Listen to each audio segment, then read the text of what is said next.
Hi everyone, my name is Dominique. And I'm Adrianna, and we are Survivor Sisters. Survivor Sisters is a podcast and organization that shares the stories of sexual assault survivors on college campuses to educate, empower, and inspire other survivors and their peers to take action against sexual assault. It's really crazy because Survivor Sisters has been probably in the works since mid to late August, so it's super surreal and exciting that we're finally sitting down to record episode 1 of the podcast, which will feature my twin sister and co-host, and frankly, the inspiration behind Survivor Sisters, Adrianna. But before we get into her story and learn about her experiences and why she is involved in Survivor Sisters, I just want to talk a little bit more about what Survivor Sisters is, how it came to be, and the impact that we hope to make for sexual assault survivors through our podcast. So I'm currently a senior at Barnard College, and I am a part of the Athena Scholars Program at Barnard, which is an academic and extracurricular leadership program targeted towards young women. And the Athena Center at Barnard is dedicated to developing leadership skills in women, as well as analyzing and critiquing how women exist in the realm of leadership and how we can overcome the barriers that they face on their path to leadership. So as a senior Athena scholar, you're required to complete a social action project, which is a semester-long project that is designed to address some sort of social issue and make a positive impact in that realm. So for me, it was only natural that I chose to address sexual assault on college campuses. This has been an issue that I've been passionate about probably since high school, when I saw the documentary The Hunting Ground on Netflix, which is an amazing documentary, highly recommend. And it really just opened my eyes to an issue that I didn't even know existed to begin with, and to the hypocrisy and inaction and injustices that are committed by colleges and universities all across the United States. And so, unfortunately, I have also developed personal ties to this issue, but this has been a problem that I have been passionate about and always learning more about, and educating myself and trying to take action in any way that I can to make some sort of positive impact. But this is also a problem that has such a huge scope. This problem exists at every single college and university all across the United States, and honestly, probably all across the world. So when thinking of a solution for how I was going to address something like this, it was really daunting and intimidating.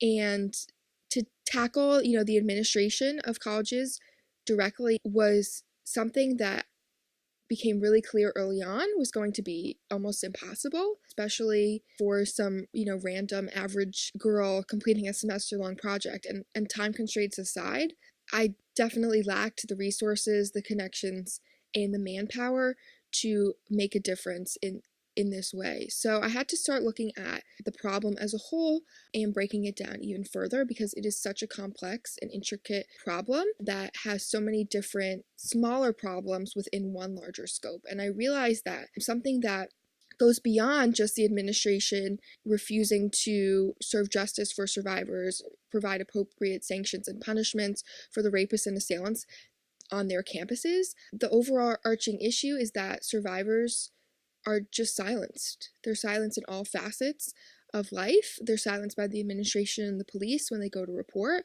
when they're not taken seriously, when everything does end up going to trial or through a hearing, and colleges and police and the justice system in general just make a statement through the punishments and sanctions that they enact are, to put it lightly, inappropriate and gross, and they really just show survivors that they don't matter, that their voices don't matter, their traumas don't matter, and it just silences them in that regard.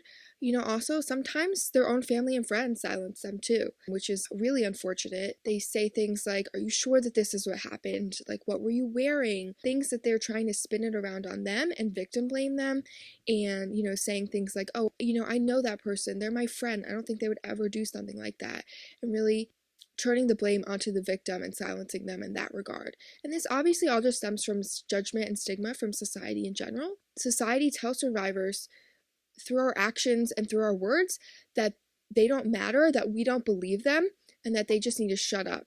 And so, in order to address the silencing of survivors, I decided that perhaps a podcast would be a great way to do this and to create a platform where survivors can come on and share their stories and feel safe and supportive, and they can take back their voice by sharing their experiences, their traumas, and refusing to be silenced any longer. And so, with that, I'm going to turn it over to Adrianna to just introduce herself, to share her story, and why she's involved with Survivor Sisters. All right, great introduction. Hi, my name is Adrianna. I am a senior at Rutgers University studying psychology and minoring in health and society. My hopes for the future is to become a trauma therapist to work with sexual assault victims. And here's my story.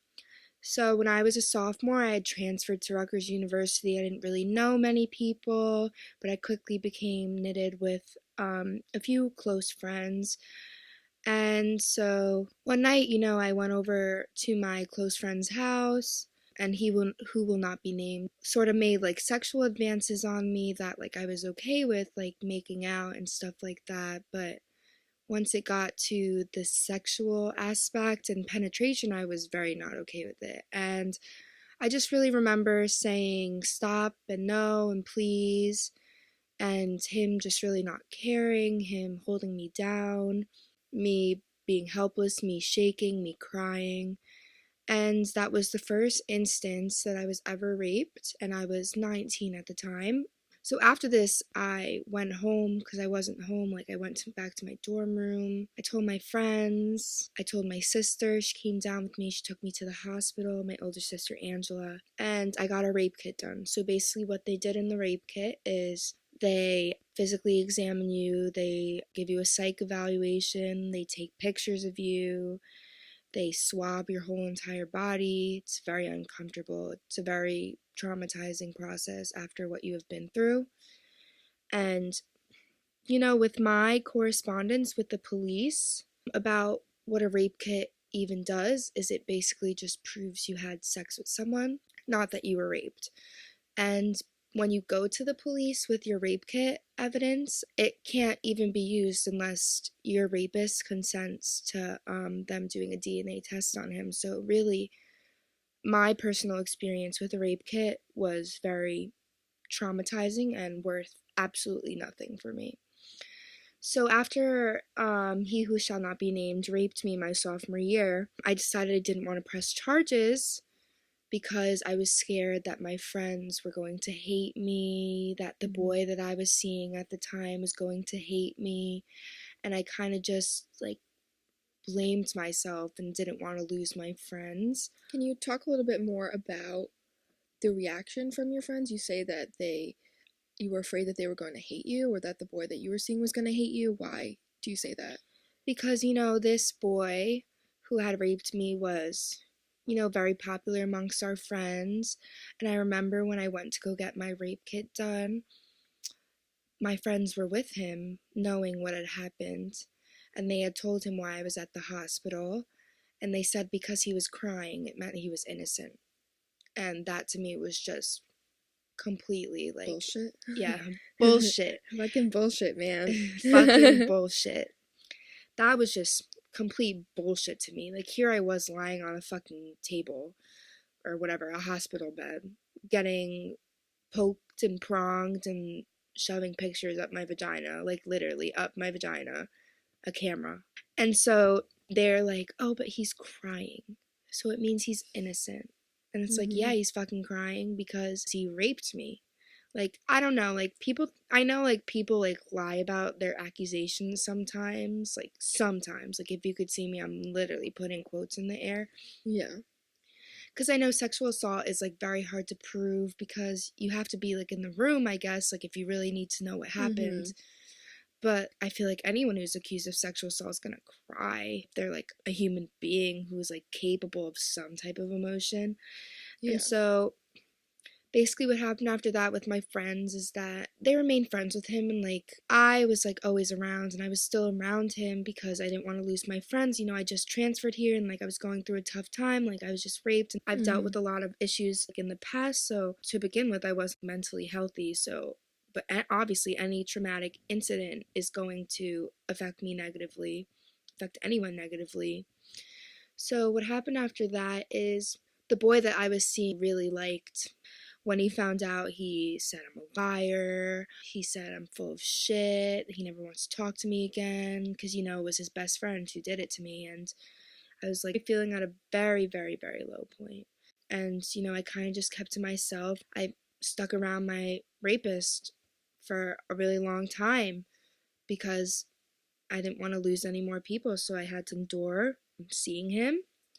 And I actually endured like a personal relationship with him after the fact because I was scared that if I didn't, that I would pay a consequence. And I actually Mm-hmm. ended up paying another consequence while we were at our mutual friend's birthday party, and he physically assaulted me by beating me up, kicking me, calling me a whore, calling me an accuser, and I didn't sleep at that party. It was like a slumber party on New Year's Eve, and I didn't sleep. And I Wow. stayed up and was scared, and I drove home, like literally no sleep. Drove home the next day. I was supposed to go and like hang, because the girl's birthday, she was one of my best friends at the time. And, I told them what happened, and no one really seemed to give a shit. I was supposed to like spend the day with her because like her birthday was New Year's Day, but ended up driving home, no sleep, about to fall asleep behind the wheel. I just remember having like bruises like all up and down my legs, and I would tell my friends and I would tell them the picture of the bruises, and like honestly, like when I say no one gave a shit, like literally no one gave a shit. Like That's crazy. yeah, it is crazy, and I'm very understanding that rapists have families and they have friends. Mm-hmm. Just because they raped me doesn't really mean that they were a terrible person to their family and friends. So like I was very like understanding of the fact that Yeah. this man had friends and like Yeah, I think that's a misconception. A lot of people think that just because like they know someone and they have a certain type of relationship with someone and it's positive and it's a great relationship, that doesn't mean that they can't treat other people in a different way. exactly, And I understand like why people think like, oh my god, how could, so and so who I love so much, who's such a great friend to me, ever do something so horrible and unimaginable? But the reality is, you don't necessarily know everyone, and they can act completely exactly. different in different situations and in different relationships. And it's different context with everyone. So like I understood that this boy had friends and a family, but what I didn't understand is why my friends didn't give a shit that he raped me and beat me up, and how they could still defend him to Mm-hmm. me after saying, "Oh, he didn't rape you, but he beat me up over it." So, doesn't that show his aggressive behavior? Like maybe you Exactly. should take a step back and realize, "Oh, maybe he did rape her because she's been telling the truth about his character towards her the Yeah. whole entire And even time." regardless, if they're your friends and you're turning to them and saying that something traumatic happened to you, they should believe you. There should be that trust established that why would you lie to them about something like that? They Yeah. know you, they know who you are, they know your heart, your truth. And so why would you then go ahead and lie and try to defame someone when that's just not the case at all? Yeah, so like needless to say, I'm not friends with them anymore. Hallelujah. Yeah, but I just realized that they weren't the people I needed in my healing journey and support because I went through a very tough time. And these friends, they had actually reported me to Rutgers. You could do something through Rutgers where you report your concern over a student, saying how I was suicidal and stuff. I mean, I wouldn't say I was. Like, I obviously was in a dark place, but I was taking care of myself. I was going to therapy.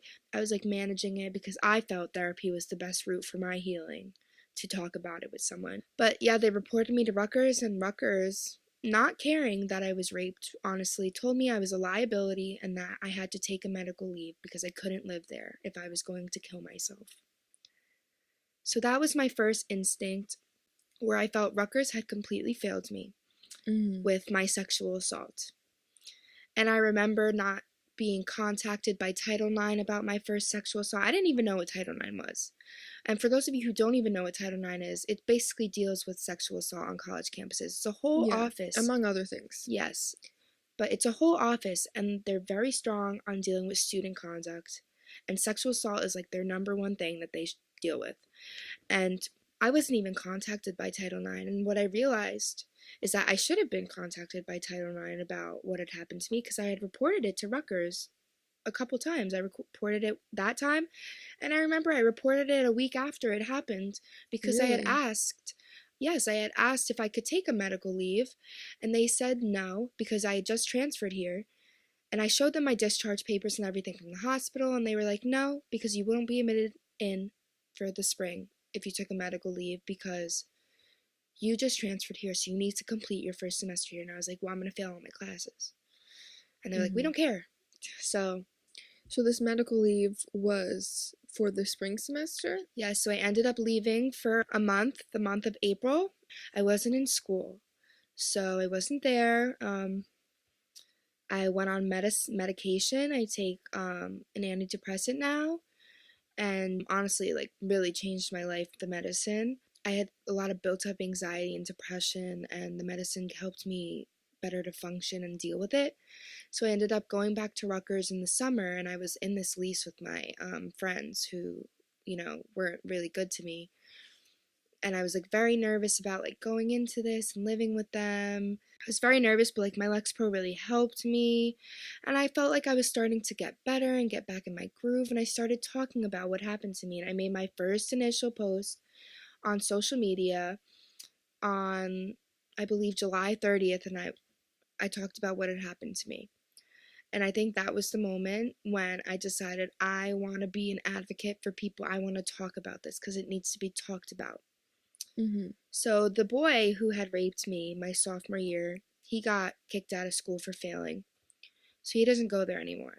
So for me, that's a blessing in disguise because honestly, even though I maintained that personal relationship with him, I felt sorry for him because he would come to me and he'd apologize. He'd tell me he'd stop drinking, that he stopped smoking, that he would stop doing drugs. And like he told me he's in such a bad depression and stuff like that. And I actually was the one who said, look, like you should go on medicine, you should talk to a therapist. You have issues, like, and you should go see someone, like maybe it'll help you. I don't know how he's doing right now, but I know I'm doing okay. So that's all I can hope for.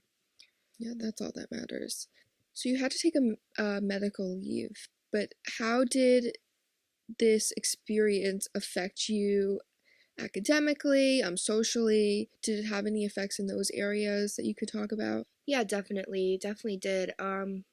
So I was a chemical engineer coming into Rutgers University, and everyone knows that chemical engineering is one of the hardest, if not the hardest major to pursue in college. And so I went into Rutgers, completely new school, blindsided about how hard the curriculum was. I was taking 18 credits my first semester there. Basically, I did really shitty my first semester. I couldn't like after I was raped on a Sunday, and I had an exam on a Wednesday, and I Mm-hmm. spent all Monday in the hospital. So Tuesday, I'm like, You wow, did, yeah. like fuck myself, like I have to study for this fucking exam.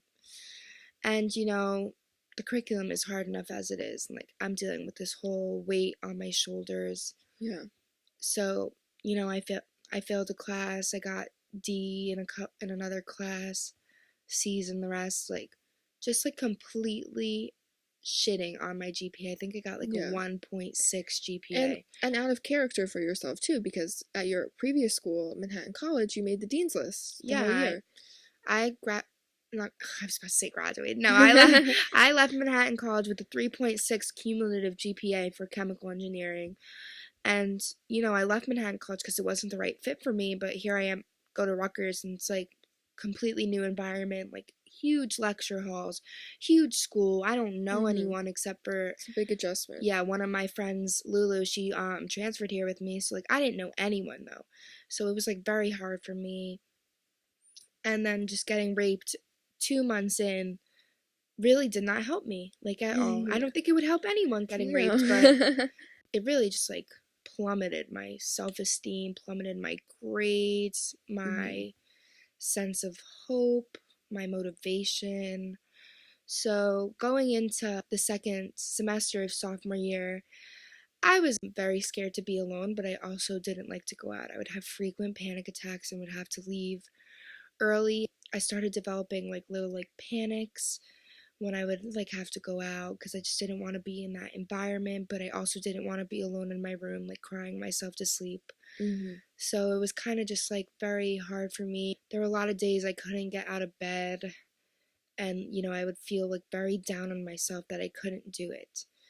And I couldn't understand like why can't I get out of bed, because like I wanted to, like I wanted to learn, like I wanted to improve my GPA. Yeah. And so I just like wasn't well mentally. I was always sleeping, always, irritated.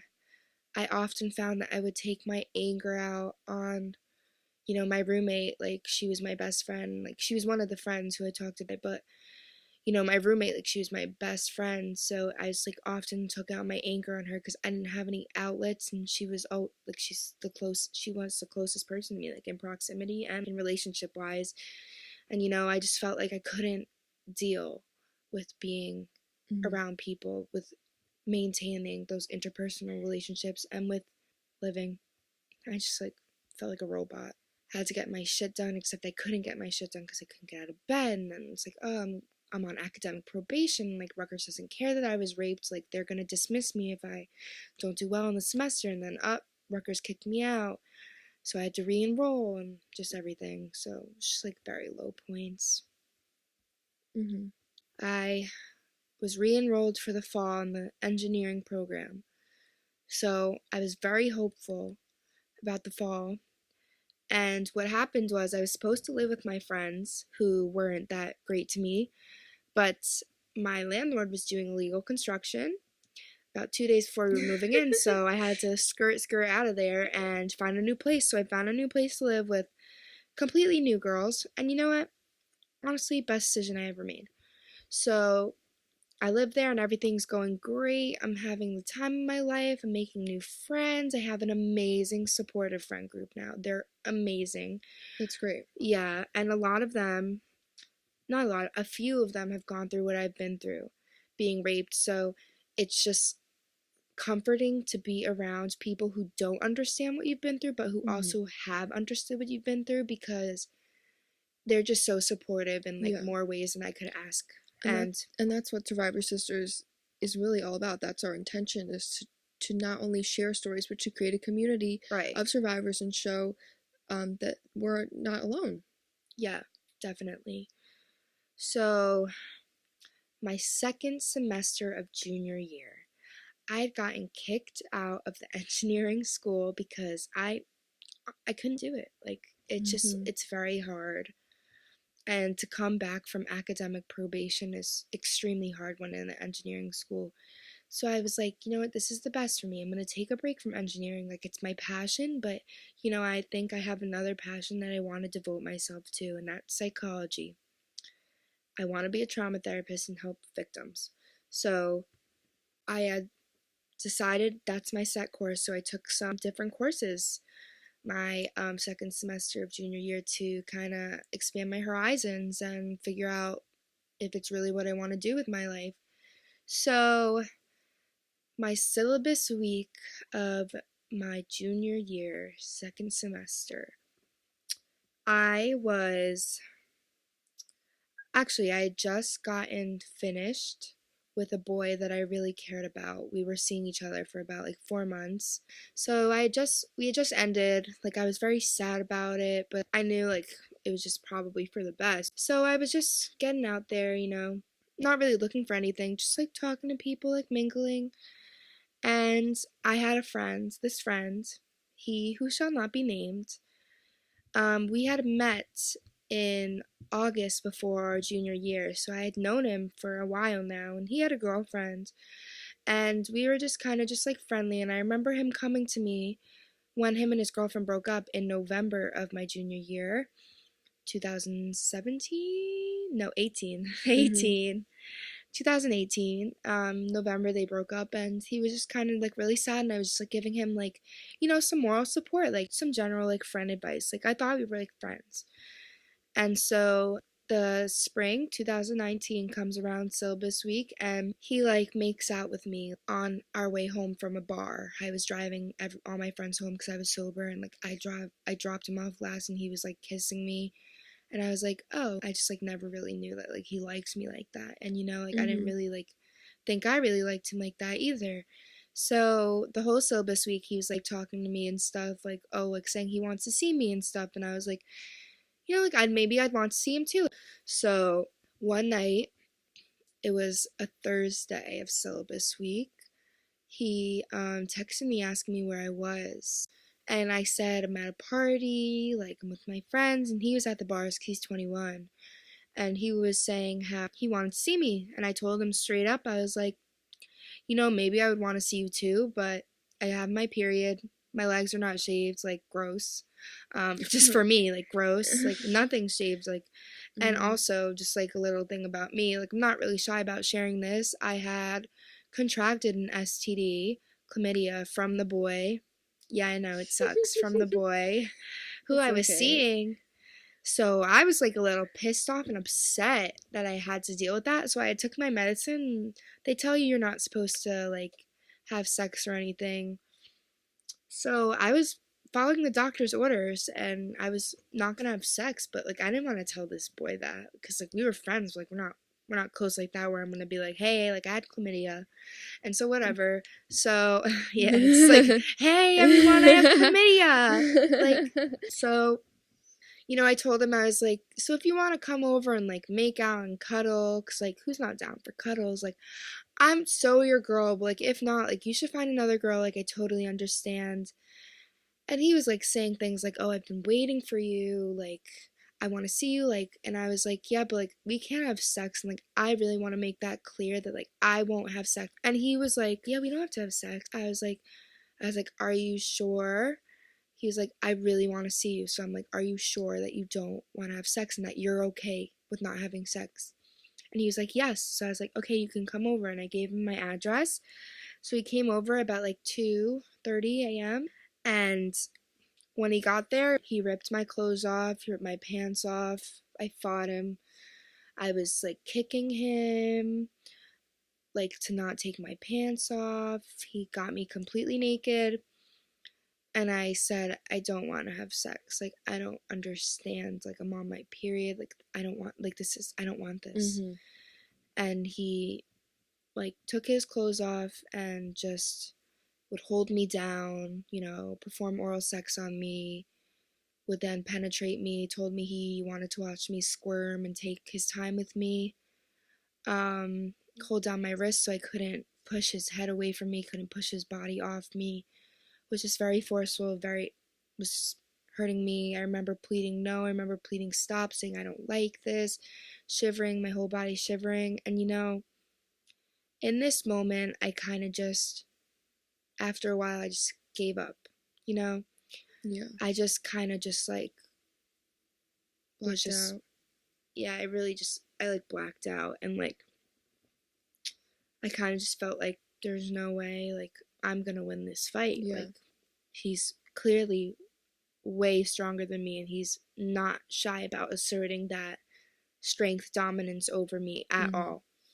Yeah, I mean, you did fight back and use your words and your actions to do so. But a lot of times people, like, there's a common misconception that if you freeze up or if you don't do anything or you just succumb to whatever's happening to you, that means that you are providing consent because you're not actively dissenting. And that's not the Yeah, case. absolutely not. And honestly, well, they'll give you a little preview about what I'm going to talk about further, but in um my Title IX hearing, yes, I had a Title IX hearing. I went to Title IX. He actually said that I changed my mind and I spoke up and I was like, even if you did change my mind, which you did not, that's rape. Yes, Change, coercion is rape. yes, coercion is 100% rape because I stood my ground and I said no. And you know what? What if I was changing my mind because I was scared that you were going to hurt me or something, Mm-hmm. or you were pleading me, or, and honestly, Threatening you. if I didn't even change my mind, which I did not change my mind, he still did what he did. He still raped me. He still penetrated me. He still did everything that I didn't want him to, held me Yeah. down, everything. So it's just like coercion is still rape. Succumbing to what has happened to you, like I did after I fought and gave up, is still rape. So after he had raped me, we went to the bathroom and he wouldn't let me be alone. And I wanted to go to the bathroom by myself. I was like, this is weird. Like, who the fuck wants to pee in front of someone else? Like, and so then he just like, I was like, can you please get out? So he waited outside the bathroom door for me, but I thought he was just gonna go into my room or something and like leave me alone. And then he like barged into the bathroom. He's like, oh my God, you took forever to pee. I'm like, this That's weird. fucker. I'm like, so he hopped in my bed and like at this time it was probably like 4 a.m., 5 a.m. I'm exhausted. I'm in shock. Yeah, I let him sleep over, which poor decision on my part.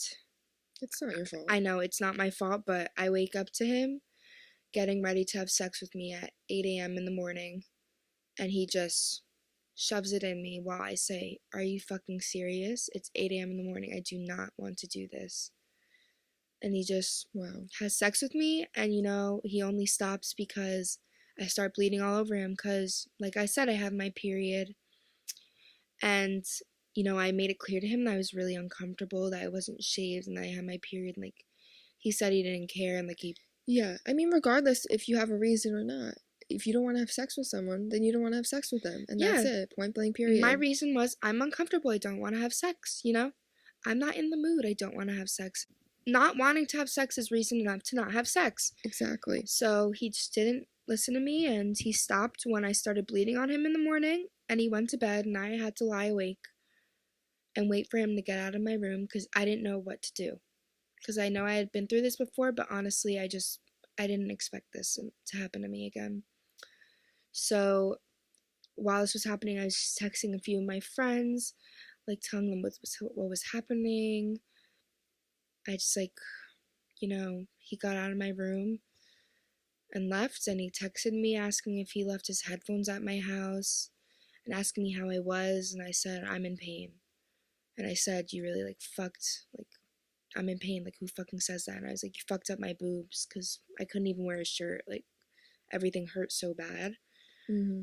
And like, to me, that's me like kind of indicating to him that what he did was not okay. But like, to him, it was me giving him my consent, saying I had a very shitty, painful What? time and my nipples feel like they're gonna fall the fuck Yeah, because off. that's what sex is supposed to feel like. That's what Yeah. consensual sex is. Let me tell you, with all the consensual sex I've had, my nipples have never like felt like they were gonna fucking fall off, and like Oh God. my pelvis didn't hurt, and like my legs didn't hurt, and I wasn't covered in bruises all over my fucking legs. Exactly.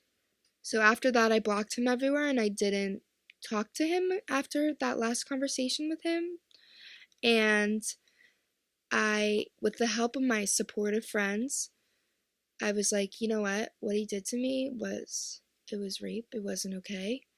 Mm-hmm. And I didn't want to admit it to myself because I didn't want to say, oh fuck, I'm in this situation again after I Yeah. had done so much to rebuild myself and heal from my previous rape my sophomore year. So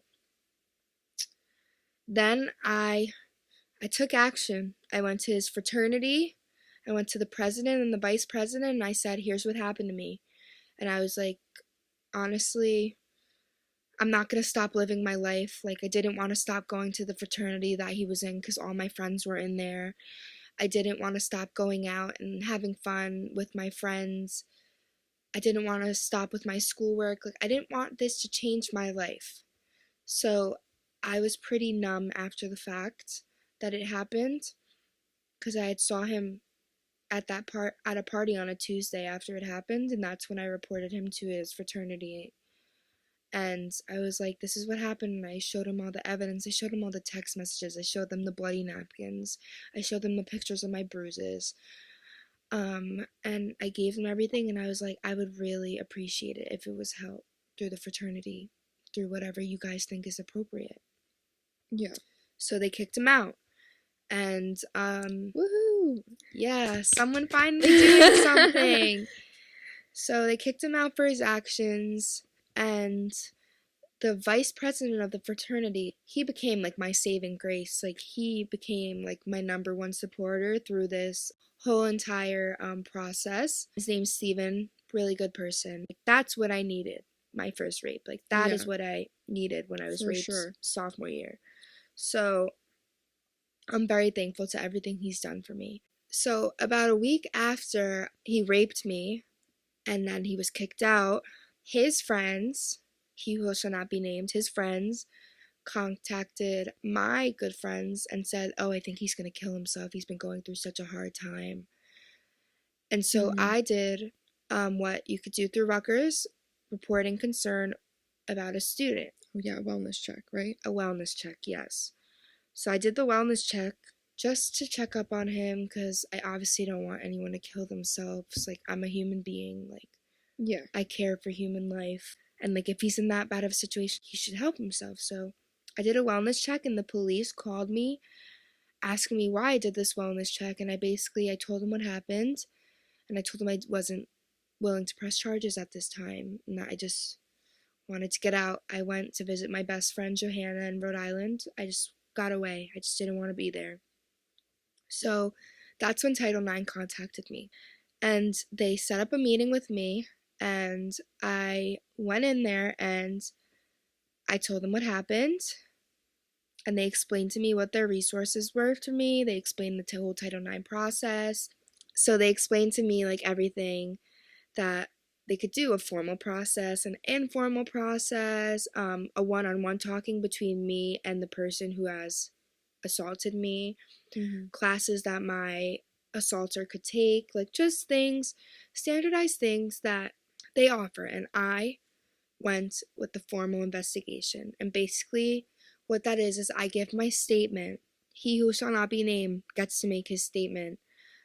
Witnesses get to make their statements. So my witness was actually my friend Steven, my number one supporter, the president of the fraternity, and the I think he was vice president once, like the year before. The people who were in the room with he who shall not be named when they were kicking Your him. rapist. Yes, my rapist. When he was getting kicked out of his fraternity. Those are the witnesses I chose because those were the ones who were most involved, and then Mm-hmm. me and my rapist. And so I gave my statement, and then my rapist gave his statement, and the witnesses gave their statement. It was a very long process. I gave my statement in February, and the investigation did not proceed or conclude. Sorry, did not conclude until the end of May. Wow. So, and they had to do follow-up statements too. Like I had to go in for clarification questions. I had to go in to see where our stories did not match. And so basically, his story was a bunch of horse shit. I mean, I've never heard anyone stray so far from the truth in my life. It was just like amazing. Like my jaw was literally dropping the whole entire time when I heard his side of things, like saying I performed oral sex on him, like all this stuff. Like it was just like I was just like It's appalled. bullshit. It was it was a bullshit. Fucking bullshit, man. And so the sanction that the Title IX office concluded with was expulsion. Mm-hmm. So I was like, I mean, hell yes, like, thank you. Like, someone, like, I didn't think in my wildest dreams that this would happen. I was very skeptical about charges.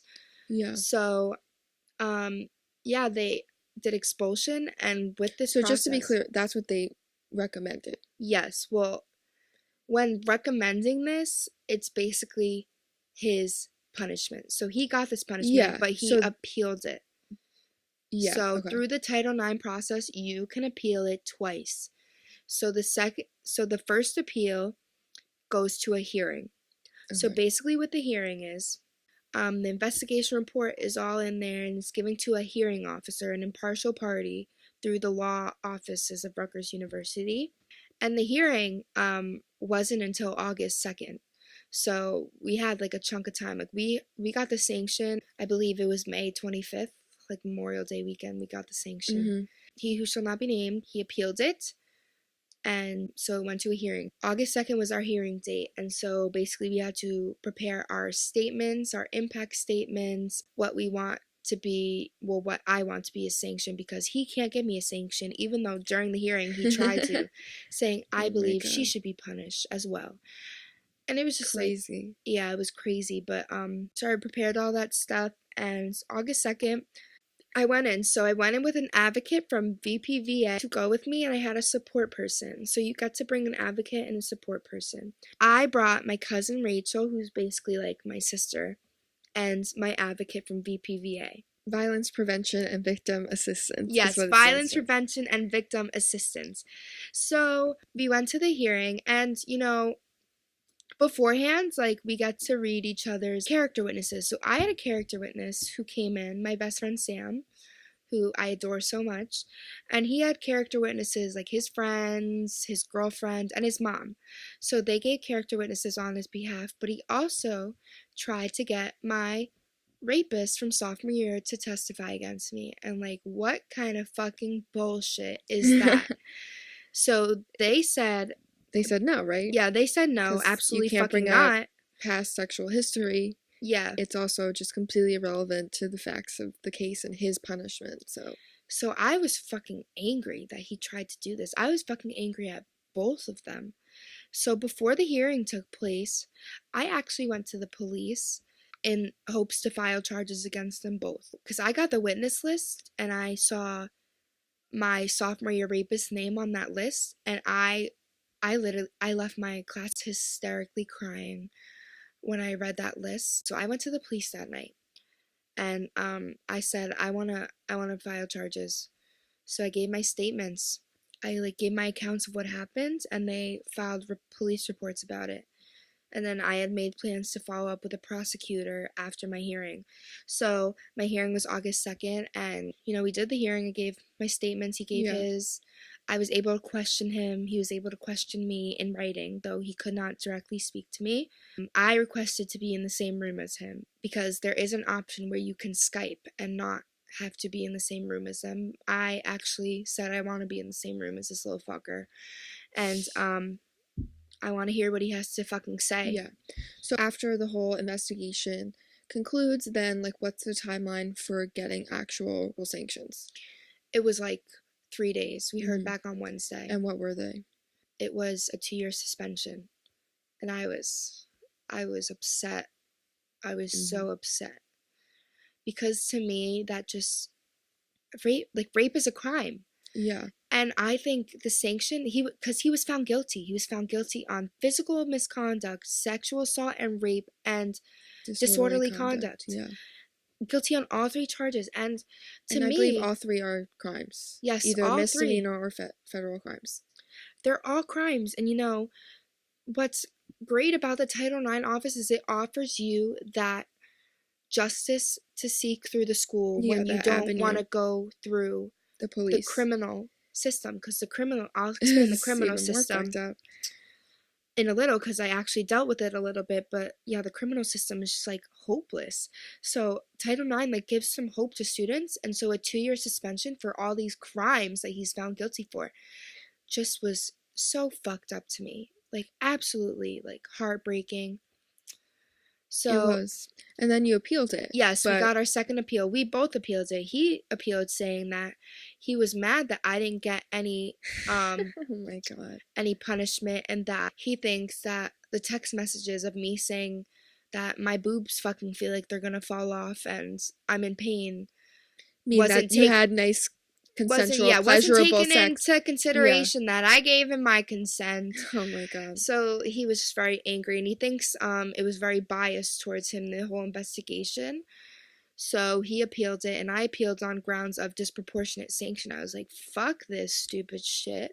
Like, Mm-hmm. give him expulsion. And so we heard back in 48 hours after that, and it was appealed to the Vice Chancellor of Student Affairs of Rutgers University, Mm-hmm. and they stuck with the sanction Yeah. of 2-year suspension. So he will be allowed to come back in 2021 of fall. Wow. Yeah.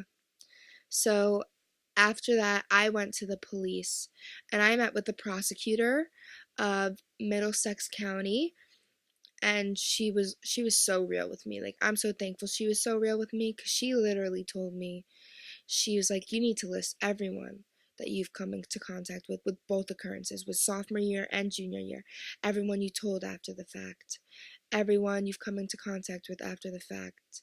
And she was real with me. She was like, they're going to use your sexual Your past sexual history against you. Like, Mm-hmm. they're going to call everyone that you've had sex with to the stand. They're going to call all these, like, witnesses, like, and stuff like that. Like, everyone that you've talked to about this has to be interviewed. So like your family has to be interviewed. So we already had like a list of 50 people in there who would need to be interviewed from the start. And this is all if there's enough to charge them to go to trial. And even with trial, she told me it's like lower than 5% of the trials Mm-hmm. come out in a favorable outcome. I think like 1%. It's crazy. It Yeah, really and is. it's such a long time constraint. It's like 3 years. Yeah. And he could come back, any of my rapists can come back and sue me for, I forget what it's called, but sue me for, Defamation. yeah, like something like that, like based on the fact that like they had to go through this like whole shit. So I said, you know what? I just don't feel like I could commit to this in my life Which is valid. because to me it just seems like it's like the rape kit. It's like a lost cause because they were the people who told me that the rape kit is a lost cause Mm-hmm. because my rapists don't have to consent to giving their DNA. And all it proves is when they give their DNA is that we had sex. It doesn't prove if it was consensual or not. So I basically got a camera shoved up me for fucking no reason.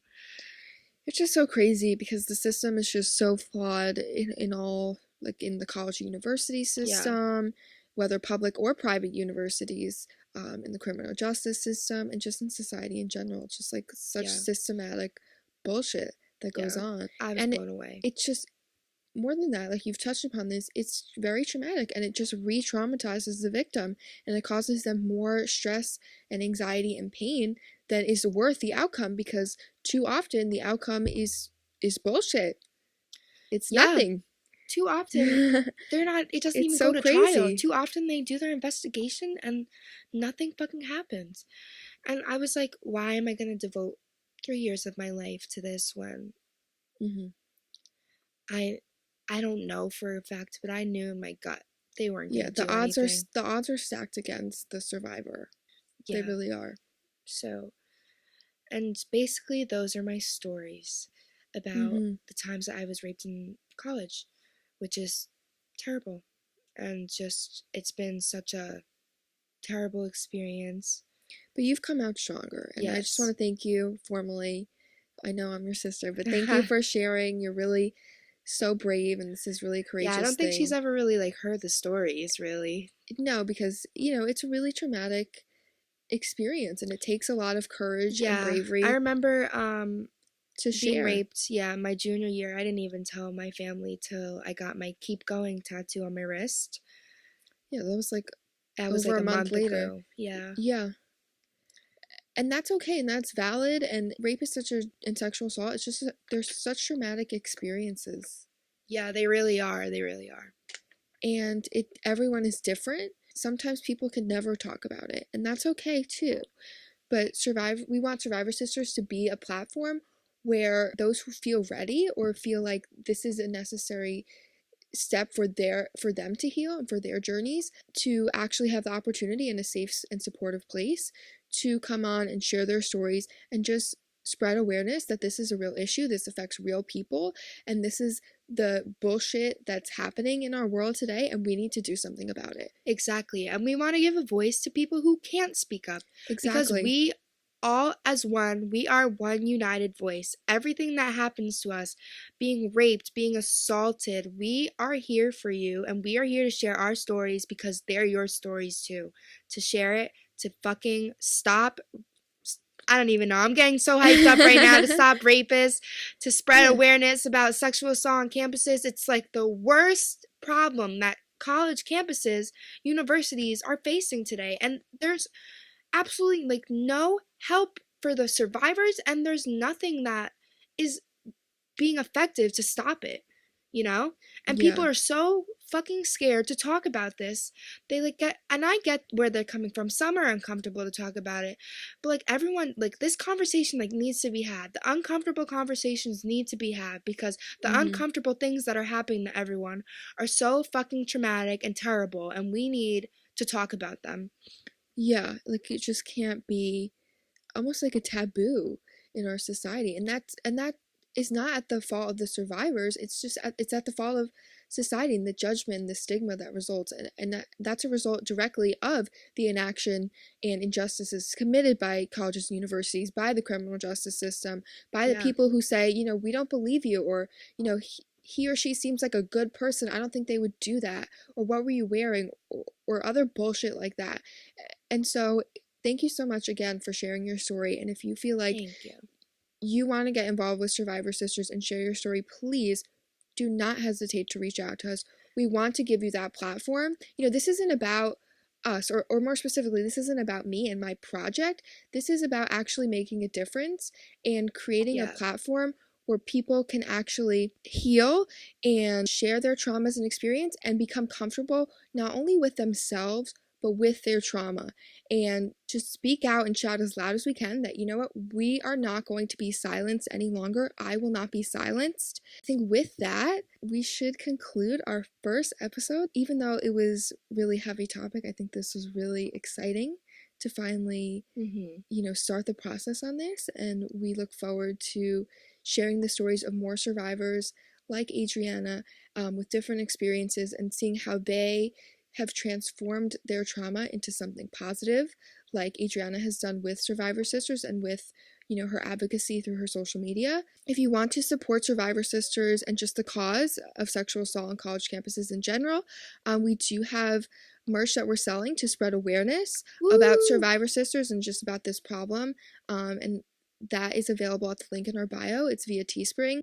And our Instagram handle is at Survivor Sisters. So definitely follow us, check us out, spread the word, leave a review in the podcast app if you are enjoying this series. For survivors who want to share their stories, please reach out to us. This is nothing without you guys and your stories. Yeah, even if you just want to share your stories to us and not come on the podcast, we're here to listen. Exactly. This is a safe and supportive community that we're trying to create here. And we just hope that we're able to make a positive impact. And I think that if we can just help one person or just show one person that they're not alone, then we've done our jobs. This was all worth it. So thank you so much for listening, and check back We will next not week. be silenced. Yes, hell yes.